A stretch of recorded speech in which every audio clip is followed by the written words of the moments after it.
We didn't start the trade war. The world has been at war with American products for years, and it's damn time we started to fight back. While we've continued to be screwed over by the rest of the planet, we Americans have continued to extend billions in generous foreign aid packages and military support to countries who then put steep tariffs and other trade barriers on our businesses. The very same Americans who are so giving, so generous, are being screwed over by the selfish, greedy hands of the very people we give to.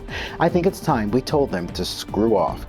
On April 2nd, President Trump announced sweeping new tariffs, referred to as Liberation Day tariffs, imposing a 10% baseline minimum on all imports with significantly higher rates for certain countries. 54% on China and 46% on Vietnam are some of the higher end of these tariffs. This move has elicited a spectrum of reactions from global leaders, ranging from condemnation for calls for dialogue. European Commission President Ursula von der Leyen described the tariffs as a major blow to the world economy, expressing concern over increased consumer costs and disrupted supply chains. She emphasized the EU's commitment to a rules-based trading system and indicated that countermeasures are being prepared to protect European interests. But if this evil witch of a leader is so worried, why is there a 68% tariff on U.S. almonds? Why a 10% tariff on U.S. cars when America only has a 2.5% tariff on theirs? Their rules-based trading system is just designed to benefit them at the expense of the U.S. German Chancellor Olaf Scholz warned that the new tariffs would harm U.S. exports due to intricate supply chain dependencies, highlighting the potential for widespread economic disruption. But why is disruption okay when they have a 33% tariff on American beef while their beef comes to America duty-free?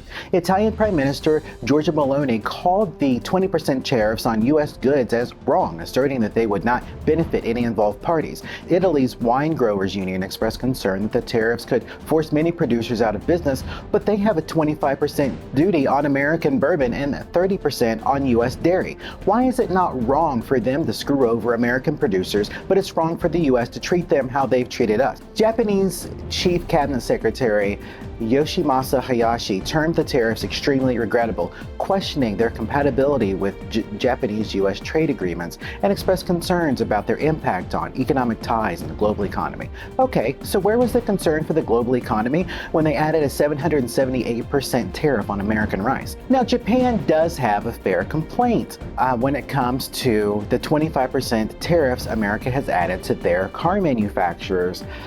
It's just not right. We can't advocate for free trade if we don't practice it too, but I don't think a nearly 800% tariff on American agriculture is a balanced response. Canadian Prime Minister Mark Carney vowed countermeasures to protect Canadian jobs. Canadians have been silent while screwing over American businesses for years. We have the longest unguarded border in the world with our neighbors, and despite this, they just used our friendship and closeness to push the dagger that much deeper into our backs, with a 270% tariff on American dairy and 285% on chickens. Instead of just lowering their tariffs when Trump started to complain about this, they raised them by adding another 25% tariffs on steel and cars. More examples of the trade imbalance can be seen with India. While the U.S. imposes a 2.5% tariff on Indian automobiles, India levies a 100% tariff on U.S. cars.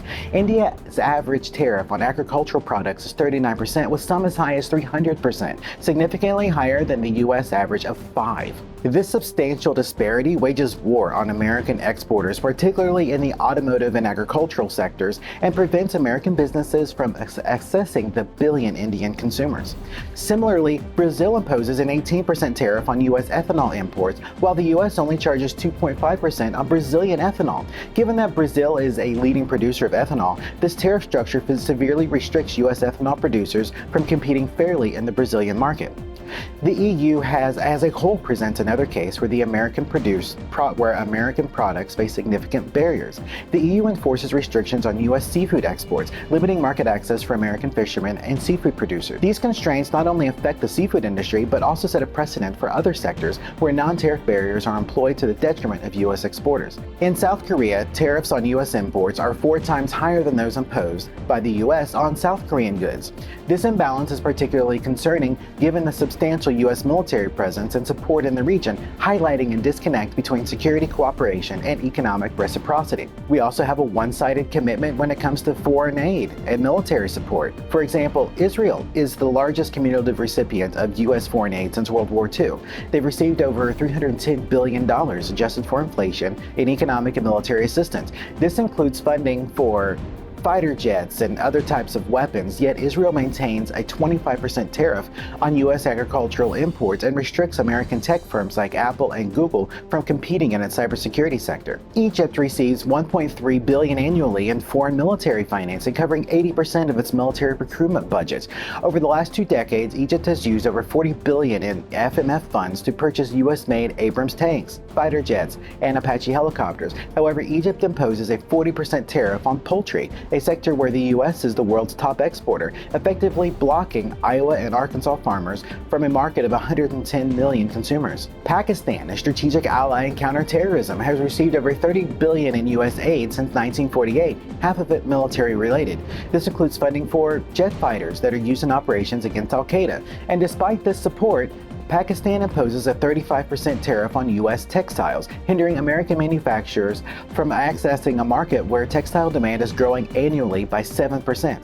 In contrast, Pakistani textiles enter the U.S. nearly tariff-free, contributing to a $400 million annual trade deficit in this sector. So why are reciprocal tariffs the answer? Well, implementing reciprocal tariffs serves multiple strategic objectives: promoting fair trade by aligning U.S. tariffs with those imposed by trading partners. The U.S. encourages a more balanced trade environment. This approach pressures other nations to reconsider and potentially lower their tariffs, fostering mutual economic benefit.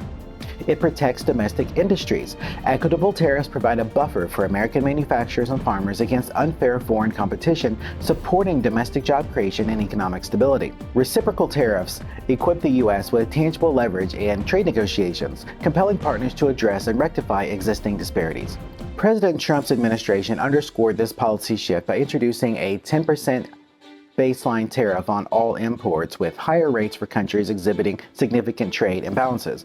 For example, China faced a 34% tariff, Vietnam 46%, and the EU 20%. Critics contend that reciprocal tariffs may escalate into trade wars, potentially destabilizing the global economy. However, the prevailing scenario places American industries at a disadvantage, with foreign nations exploiting low U.S. tariffs while maintaining high barriers against American goods.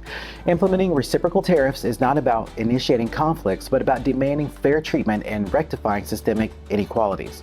The implementation of reciprocal tariffs is a justified and necessary response to the long-standing trade disparities that disadvantage American industries. By aligning tariffs with those of trading partners, the U.S. can promote fair trade, protect domestic sectors, and leverage more equitable international agreements. This strategy not only addresses economic imbalances, but also reinforces the nation's commitment to fair and reciprocal trade agreements. We also have to take into consideration that the world is starting to pivot away from Europe and to Asia, and I think they're starting to feel the pressure there. The fact is that the EU thinks that they can just treat us this way, and that we'll take it, because for so long we have, and it's good that President Trump is stepping up and saying it's not going to happen anymore. I think the EU is also overplaying its hand strategically.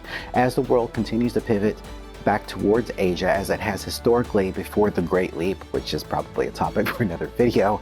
But the Europeans think that they can dictate terms in this way. They think they can do whatever they want, and if you don't play it their way, well, it's just too bad. But they're overplaying their hand. They just don't have the position that they used to have in global politics. And the fact that we're in a position now where we're really able to fight back against this is a perfect example of that. So this is going to continue to come up over the next couple of years, and it's definitely going to come up on the campaign. So anyway, good luck.